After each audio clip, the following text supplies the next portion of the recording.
Okay, here we go. Live. I am thrilled as one of the biggest advocates of women in business, women in music, women who are drummers and percussionists. I'm absolutely thrilled to finally have on Terri Lyne Carrington. Welcome, Terri. How are you? I'm great. Thank you. Thanks for having me. You're welcome. Thanks for making time on a Saturday, all the way from Massachusetts. For those who don't know, I'm in Globe, Arizona, 100 miles east of Phoenix, way up in the mountains where it's a lot cooler. Just in case you've been living under a rock or you haven't been following the jazz scene for the last quite a few years, I want to tell you a little bit about Terri before we get into the hazing. The questions. Terri's a Grammy winning jazz drummer, composer, and band leader. And her credits include playing with so many artists: Dizzy Gillespie, Stan Getz, Clark Terry, Herbie Hancock, who she toured with for 10 years, Wayne Shorter, Joe Sample, Jarreau, goes on and on, Yellowjackets, and her own bands, Social Science and New Standard. And in 2022, we'll talk about this, she put out a book titled New Standards, 101 Lead Sheets by women composers, and an album titled New Standards Volume 1. And the link to her website is in the post wherever you're seeing this. You know, the first thing I'd like to ask you, Terri, and we will talk about the book, we'll talk about the album, we'll show a clip of you folks playing. With all the artists that you've worked with for so long, what is one or two of the biggest things that you learned from them? Maybe one nugget musically and one nugget having nothing to do with actually playing music, but maybe about the business or about touring or about producing or recording or composing, and who were the oracles of that wisdom, if you will. Wow, that's kind of a hard one. There's been so much wisdom that I've been able to collect, I guess would be the word, over the years. Right. Wayne Shorter has always been a really important person, and he's also was very good with one-liners. So there's a documentary out on Wayne, and one of the things I said that's in the film is that something that he told me that I've been able to carry with me. I used to complain about hotel rooms and wanted to be comfortable. I mean, nobody wants to go out to a hotel that's not as comfortable as your house. Right. And so one of those days where it wasn't, Wayne said, "What's one night in the eyes of eternity?" Oh, yeah. Yeah, so that stuck with me. And I think of that every time I'm in really any situation that I don't want to be in or that is temporary. And I remind myself of that. As far as music, um, goodness, I mean, I could, quote more Wayne, but let me think of somebody else. Uh, well, I like to produce records. Hmm. And I know Quincy Jones, I'm not sure he said this to me. He probably said it to somebody and it was passed down to me, but he said, we never abandon a mix. We never finish a mix. We just abandon it. Oh, Um, that's neat. Yeah, yeah, because you can mix forever. It could be easily a forever project. yeah. When is it done? And on that note, what is your process like when you think it's done or near done? Do you set it aside for a few days, give your ears a rest, and come back with a fresher perspective, or a week or so for that matter? Or does sometimes the schedule of getting it done to the next step not allow for that? Well, I always hear something else later after I've given my ears a break. So maybe the next day. Hmm. I don't normally have the luxury of waiting a week, but I can wait a day. And then I always hear something else to tweak in general. Would it have been something that somebody else would have heard? I don't know. But Right. I would, and I don't want to keep listening to something where I said, "Oh my God, I wish I had fixed that." And often it has to do with editing, even more than mixing. Sometimes those two processes go a bit hand in hand for me. But yeah, I keep going back on mixes until it feels right to me. Uh, and then even I do try to abandon it because I realize even after I turn it in, maybe the next week, the next month, or the next year, I'll feel, oh man, I wish I had, rolled more low end off the bass, or I wish, the guitar was softer, whatever, I'll still hear. Yeah. So then you just roll with it. It's literally is a forever project. Now this is gonna sound like such an old man thing. So like back in my day, and back in my day when I was producing and recording a lot, this would be like late 70s into the 80s, maybe early 90s. When we thought a mix was done, we would put it on cassette. We'd put it on this. We'd go into like 4 different cars to see Yeah. how it sounded, and not just using the near field monitors or the big monitors in the studio. In 11 and a half years of doing Drum Talk TV and a few years of doing another show, Yes Shift, with my son Steve, I've never asked anybody this. Do people still do that? Like, do you take it out and listen to it in the car on the way home? I know that sound systems, obviously, and automobiles are totally different. A lot of them don't even have CD players anymore, let alone cassette players. So, is Right. that a thing? Um, well, I still do it to a degree. That'll kind of be, I guess, the ultimate test because I want to hear how it will sound on the radio. But I feel like most people listen in headphones these days. So I Yeah, also really want to make sure it sounds good in headphones. that's And great. And so, next question: do you have like different sets of earbuds and headphones to do that test with? well, I mean, honestly, most of the time I use Apple, just your normal uh, earbuds, because that's Yeah, kind of a standard. But yeah, of course, I have some Beats headphones and some Bose headphones, but I still just kind of rely on the normal ones that I think most people are using. And yeah, also the speakers, with speakers, I could be in a studio listening in these great speakers, but then get it home and it not sound as good in whatever speakers I'm using, or at my parents' house if I want to go hear some other speakers, or if I put my headphones on, it's not translating from these amazing studio speakers. So right. I try to just find a mix that will translate on all of the various ways of listening. Yeah. Translate the best. What do you think of vinyl making such a big surge back? Are you into vinyl? Newer vinyl? Yeah, no, I'm not. I don't have a record player. I'm going to get one, I think, because I feel like I should have one. Me But too. and I Yeah. do have some records that I've saved. I've saved ones I just didn't want to part with from back in the day. Yeah, And same here. Yeah. now there's people giving me records, so I'll probably get one. But I like digital. I like the cleaner sound. Um, I prefer that, but I'm glad that people are listening to vinyl again, only because, um, well, one, the artwork, they get to see Yeah. much nicer artwork. Yeah. Uh, and also, there's nothing wrong with going back to how things were and on various levels. I mean, just to kind of the nostalgia of it all, there's nothing wrong with that. Yeah. Vinyl and bell bottoms. Let's do it. Yeah, there you go. And I want to say, you saying back in the day, I think you're only 2 years older than me, so I think your back in the day is going to be back in the day for me as well. I mean, I started professionally in 1975, so uh, back in the day, I understand. Yeah. Yeah, Yeah. I think I'm 3 years older than you, but who's splitting hairs on that?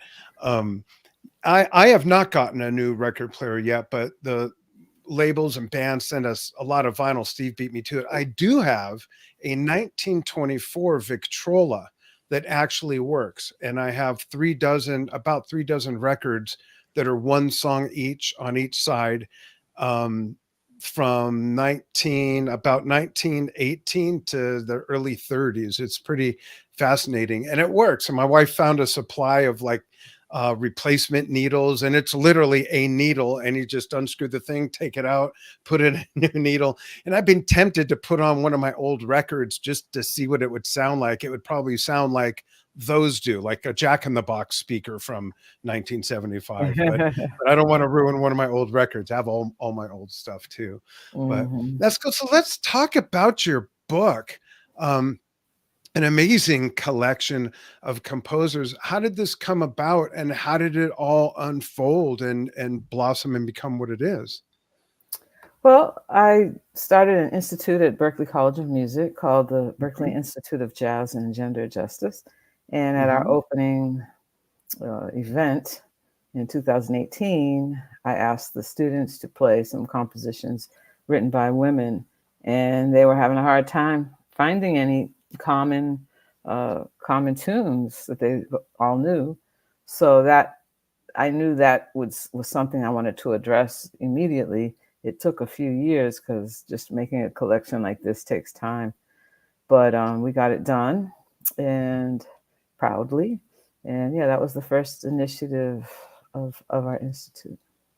That's great. New standards, 101 lead sheets by women composers. Who are some of the people on there that you'd like to mention, and the type of work that they've done, just to kind of give everybody a sneak peek and inspire them to get it? Well, it spans over 100 years. Well, not over, but about 100 years. Um, Starting with Lil Hardin Armstrong, who was Mhm. married to Louis Armstrong, his first wife. Nice. And some of the younger composers are people that have recently graduated from Berklee. There's classic songs by people like Abby Lincoln and Carla Bley, Marion Mm. McPartland. And then there's just varying styles. There's, a graphic score by Jamie Branch. Um, there's composers like Sylvie Courvoisier and Ingrid Laubruck, who I would say have the two hardest pieces in the book. Yeah. Um, yeah, and then there's stuff that's, kind of a little more funk fusion, or there's blues oriented pieces. There's a piece that a lot of people like to play. A lot of the younger musicians like to play a piece called "Respect a Destroyer" by Brandy Younger. Uh, Mm. so yeah, there's different things. Also by one by Nubia Garcia, Oh, nice. called "The Message." Mhm. Great. And then you've got the album, New Standards Volume 1. Let's talk about that. And I'm going to zoom that in just a little bit for everybody so they can see who's on it. There we go. We got Terri Lyne Carrington, of course, Chris Davis, Linda Mae Han O, Nicholas Payton, and Matthew Stevens. For those who don't know, who's doing what on the album? Well, I'm playing drums, and Matthew Stevens and I produced the record. There's a composition. Oh no, there's no compositions by Chris and Linda on the record that are in the book. There's Mm, other composers, but Chris Davis is playing piano. Linda Mejano is playing bass. Nicholas Payton is playing trumpet and Rhodes on a couple of tracks, and Matthew Stevens is playing guitar. that's great. And is that, We also have some guest artists. oh, yeah, Um, name those, please. Yes. yeah, Diane Reeves, Somi, Melanie Charles, and Michael Mayo. Those are the vocal guests. And Elena Pinderhughes plays flute on a few tracks. And Ravi Coltrane plays tenor on a few tracks. Um, and Julian Lage plays guitar on a few tracks. Great. That's awesome. And forgive me for not knowing this, but did you and or are you still touring this music? Are you playing out? Yeah, I just came back last night, in fact, from Europe. And I Oh, did great. 4 gigs in Spain and Italy and Holland. Great. Great. And I presume it was received very well. Yes. Yes. That's great. Awesome. And then, but wait, there's more. Mhm. There's Terri Lyne Carrington, Social Science, and uh, the album Waiting Game. Tell us about that. Yes, Social Science is a band that I put together, and it features Aaron Parks on keys and Matthew Stevens on guitar. Um, Also features Morgan Guerin, who's a multi-instrumentalist. He plays bass, saxophone, and drums, and some keyboards. Great. Uh, and this album has a lot of guests, and it also featured Casa Overall and Debo Ray as a vocalist. But there's also different guests on this album. Rhapsody, who's a pretty well-known rapper, as well as Mumu Fresh, aka Maimouna Youssef, who's also a well-known rapper. Malcolm Jamal Warner from The Cosby Show. He's doing spoken word. Nice. Yeah, lots of different people. But we're working on a second album now, so hopefully that'll be out in the spring. That's great. And for those who might just be listening to audio or cannot see the graphic on the album, it's great. It's called Waiting Game, and it's the back of a young lady's head who looks like she's waiting her turn for jump rope, which is cool. This is great. Is that related to a childhood memory of yours? No, not at all. She's waiting to jump in on double Dutch jumping, which Right. is a lot harder than your average jump rope. Yeah. I could never do it. I probably never tried because you have to have a different level of coordination to do that. And in my neighborhood, it wasn't like that was just going on all the time. Yeah. But yeah, this was a picture taken by somebody that was just out at a street fair. She worked for the label at the time, and we were going back and forth on covers and cover ideas, and none of them were hitting real hard for us. And then she said, I just have this last minute idea, and I took this picture. She's, I guess, a photographer too, and she sent it in. It was perfect. It is. Yeah, she's waiting to jump in. She's waiting her turn, and it represents, the youth. Yeah. That's great. Which goes by so fast. If you're young and waiting for time to speed up, don't wish for that. It goes by way too fast. Yeah. I don't know how I'm in my 60s. It doesn't make any sense. But on the flip side, my wife says I act like I'm 12. So I've still got that. I'd love to show a quick clip and then have you talk some more about the music. Let's take a look at this, folks. Turn it up.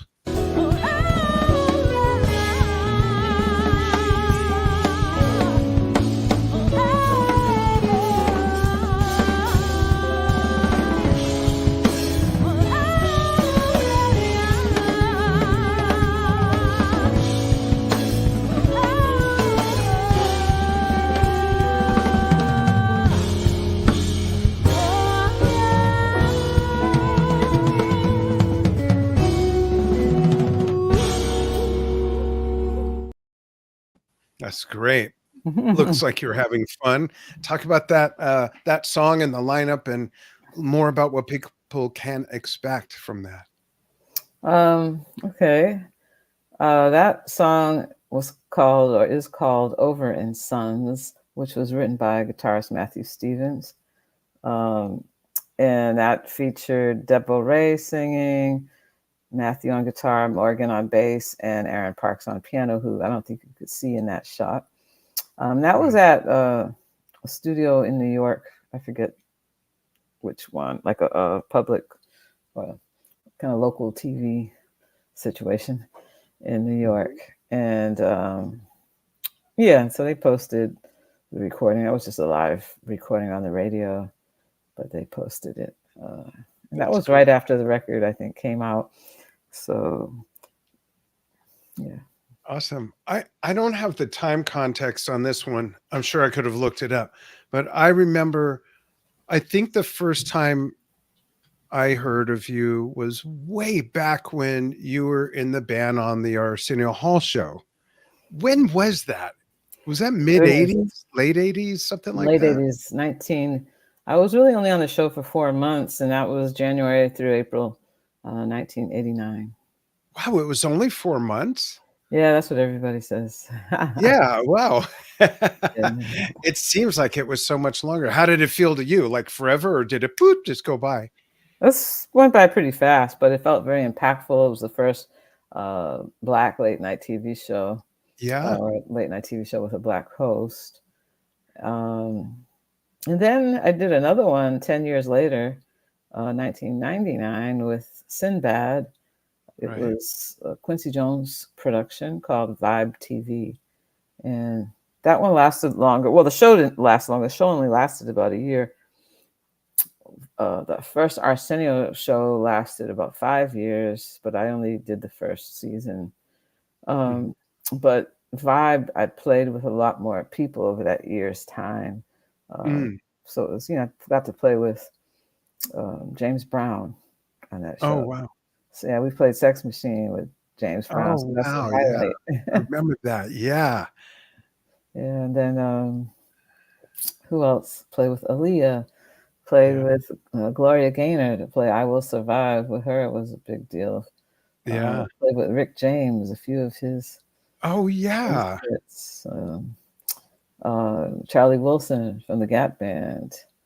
Uh, Even Beyonce, because she came on with Destiny's Child, and when they first Wow. What came an out. impactful 4 months.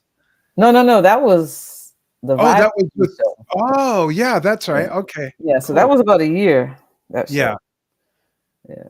But on the Arsenio show, I played with some cool people too. Little Richard. Mhm. He had that song out called Twins with Philip Bailey. Oh, Um, yeah. and New Kids on the Block. Uh, who else? Gosh, I can't remember off the top of my head, but there were others. Yeah, it was forever ago. Do you remember what the process was like getting that gig? Did you get a call? Were you in line with 300 other people to audition? How did it work back then? Well, for Arsenio, I think they only auditioned a few drummers. I was recommended to the show, or maybe it was even directly to Michael Wolff. But I think it Mm, was no Arsenio and Michael Wolff. I was recommended by Narda Michael Walden and Patrice Rushen because they mm, were definitely looking for women to be in the band. They wanted to, I think, Arsenio himself wanted to uh, have a band that had both men and women.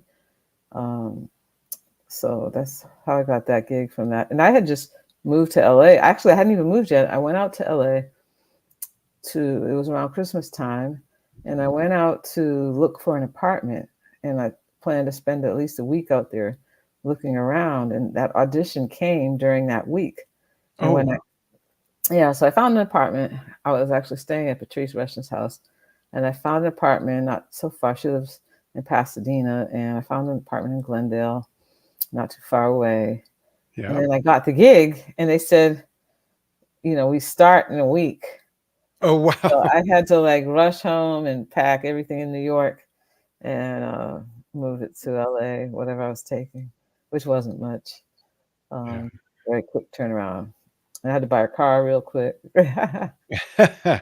And was it filmed in Burbank? Is that where the show was done? No, it was filmed at on Gower Street at Okay, in LA um proper. yeah, same studio that Lucille Ball her Oh, stuff was at Paramount yeah. Paramount Studios. Great. So not that far. Oh, that's the one thing. The one thing I don't miss about LA is the traffic. Yeah. I go back from time to time and visit a few people in the area where I grew up, and it just gets worse and worse every year. I never thought it could get worse, but it Yeah. has. It's crazy. Yeah, it's pretty bad.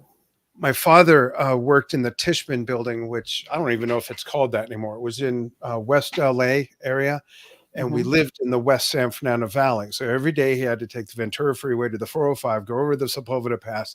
And for years, he said, if there was one thing I could change about my job, wouldn't be the money, wouldn't be the benefits, wouldn't be the people, wouldn't be the job itself. It would be that fucking traffic. 6 months after he retired, they moved from there to Warner Center, 10 minutes from our house. Oh god, see how that goes? And he still played poker with the same guys for many years and cursed them every week about it. That's funny. So let's go way back in time. Mhm. When And why drums? What was the spark? And is it your first instrument? Do you play other instruments? I don't play anything else really. I write on a keyboard or a piano, but mostly a 2-octave keyboard these days because I can travel with that. But Hmm. I started on saxophone when I was 5, but then I switched to drums when I was 7. So I don't really remember anything about the saxophone. So basically, it's just been the drums. Cool. And what was your influence, your first exposure to it? Like why you chose drums? Did you just like banging on things or being rhythmic, or did you see somebody or? No, because they were there. They were set up in the house. My dad played sometimes his father's drum set. Oh, So it's 3 generations of musicians in my family. My grandfather, he passed away about 6 months before I was born, mm, but he played with people when they came through Massachusetts, through Boston. People like Duke Ellington and Fats Waller. mm, Um, he went to college with Chu Berry, who was a famous jazz saxophone player back in the day. wow. So, and then my dad, he was in horn sections when he went to school in the South in the late 50s. He was in horn sections for people when they would come through town. Otis Redding, James Brown, Oh, wow. um, yeah, just a lot of different Ruth Brown, different R&B acts. And who were some of your earlier influences? And did that not change as in now I don't like them, but who did you pick up along the way as the years went on as a musician? Well, I always liked all the masters. I always learned a lot from listening to albums and going to see them live. Hmm. Um, so all the usual suspects, Max Roach and Art Blakey, Philly Joe Jones, Yeah. Tony Williams, Elvin Jones. And then around 17, Jack DeJohnette became a big influence on me, and I became friends with him and would go up to his house to visit him and his family. He's still a big influence and kind of, like surrogate family. Um, and Roy Haynes, I can't forget Roy Haynes because he's Oh, also yeah. from Boston, but he's remained a very big influence. Yeah. So did you pick up any tap dancing moves from Roy? No, I don't dance. I do not. That's one of my favorite drum solos when he gets out, he's playing drums and gets out front and does the tap dance and goes back to the kit. It's just Yeah. wonderful. Love it. And I've seen Papa Joe Jones do something similar as well, actually. Yep. Yeah. Yep. Papa Joe's. Uh, I guess he was really the one that influenced all of them. Yeah. They all list Papa Joe as a big influence. I Yeah. knew him as well. He's even come to my parents' house and stayed over Oh, when I was nice. a kid. And yeah, Yeah. I was That's very great. fortunate to be around all those people. Yeah, absolutely. And as a woman drummer, percussionist, and I know you've been heavy into education as well. We'll get into that.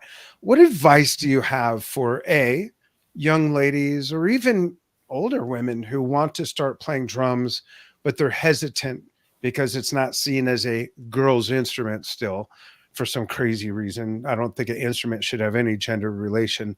And then what would you also say to parents who have little girls that are asking to play drums? How can they get past the stigma that, no, you should play flute or harp or, because it blows my mind that still in 2024, I hear those stories that it's still a thing.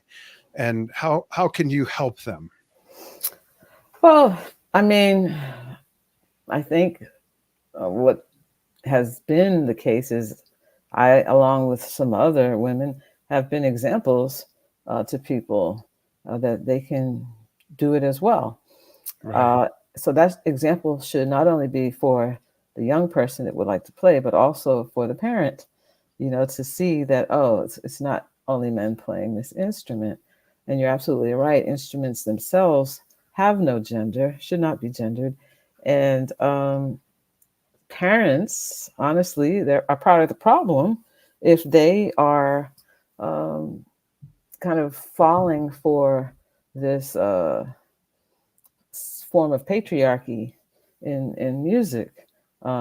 It's not men's music, and it's not. Right. None of the instruments are men's instruments, and if we're speaking about jazz, jazz is not men's music. They're not the only people that can create it or that can improvise, because that's what jazz is all about: creativity and improvisation. And there's no gender attached to that. So I would encourage everybody to think more progressively, because as long as, and even down to what tickets you buy and what albums you buy. So as long as you're supporting that narrative, then we're all part of the problem. I was part of the Yeah. problem until I wasn't anymore. Musicians need to be aware of it and hire people outside of their gender. Yeah. We tend to get cliquish in a sense because we hire the people that we we hire our friends, people that we vibe with, people that we connect with, that we shoot the shit with, whatever it is. You know what I mean? Like, Yeah, the people we exactly. have a good time at, you know, at the after People are afraid to hang. get out of their comfort zone, right? Often. Exactly. Yeah. So yeah, so it's a big problem that everyone in their own way can address, and it's just a Yeah. shift in thinking. And sometimes Mhm. people define miracle as a shift in perception. A miracle is, I know there was this book by called A Course in Miracles by uh, what's her name? Gosh, my brain. I just came back from Europe, so I'm jet lagged. It's okay. Marianne Williamson. Uh, Ah, Course in Miracles, and well, actually, it's called A Woman's Worth, and then she did another one called Return to Love. But they're both based on this spiritual book called A Course in Miracles, and that, I guess, defines a miracle as just a shift in perception. So yeah. that's what needs to happen. It doesn't even have to be a full-on miracle. It just, we need to just stop the nonsense. Perfect. Thanks for that. In 2007, you were appointed professor at your alma mater, Berklee College of Music, where you also received an honorary doctorate in 2003. Talk about your experience with Berklee and your relationship there. I started going there, taking private lessons when I was young, around 10 or 11. And then I got a full scholarship when I sat in with Oscar Peterson, the president and founder of the college, Lawrence Burke. He and his wife, Alma, were um, at that gig, and they offered me a scholarship. Um, so that was great. My parents didn't have to save for college anymore. And Yeah. then I started going full time at 17. And I stayed for about a year and a half before I moved to New York. Um, and then I, as you just mentioned, got an honorary doctorate. But I kept going back and forth whenever they asked me to do something. Hmm. And then my parents were getting a little older, and my grandmother was still alive, and I wanted to spend time with her. So the new president at the time, Roger Brown, who took over for Lee Burke, who just recently passed away, Lee Burke. But he came to my house in LA and tried to convince me to come back. And I said, I think it is maybe the right time. So I came back. Nice. That's great. Awesome. So I have one last question for you. Mhm. And this question is the Terri Lyne Carrington fun fact segment question. And what it is when you're not playing music, you're not writing music, when you're not band leading, performing, touring, composing, mixing, producing, when you're doing something completely away from music, how do you like to spend your time? I know people ask that all the time, and I just don't have great answers because it's pretty much all I do. But I do like ping pong. I do have a table, but I don't use it nearly as much as I would like. Um, I enjoy cooking. I think when I want to relax, I cook. Ah, I start chopping things. yeah, to Yeah, rhythm. yeah, no. Occasionally I may What do you like bowl. to cook? I got to ask what you like to cook. I love to cook. I actually had a cooking show on TV years and years ago, Oh, wow. and it's my therapy. That and growing flowers and the dogs and cats. But what do you enjoy cooking? Um, well, I like to make greens. I guess it would be more Brazilian style collard greens, which are Nice. thinly chopped, and sautéed in Oh, olive oil and garlic. oh wow! I've Um, never had them that way. Interesting. yeah, and let's see. I like to make sea bass. Let's see. I kind of cook anything. I don't really eat meat, so I don't cook meat too much, but Mhm. unless I'm cooking for others. Um, so it's just vegetables, whatever I'm feeling at the time. Uh, yeah, That's great. tofu. Awesome. Cool. Well, thank you so much for taking time. Like I said, on a Saturday, really appreciate it. Welcome back from Europe, and folks. As I mentioned, the link to Terri's website is in the post. You can go there, check out her music, follow her on her social channels. And Terri, please stay on the line with me after we disconnect. And I really appreciate it. Folks, thank you so much for following what we do here at Drum Talk TV. Check out our membership site at www.drumtalktvbrilliance.com, where you can share your brilliance and admire the brilliance of others. And we'll be back soon with more fun stuff on Drum Talk TV. Thanks, everybody.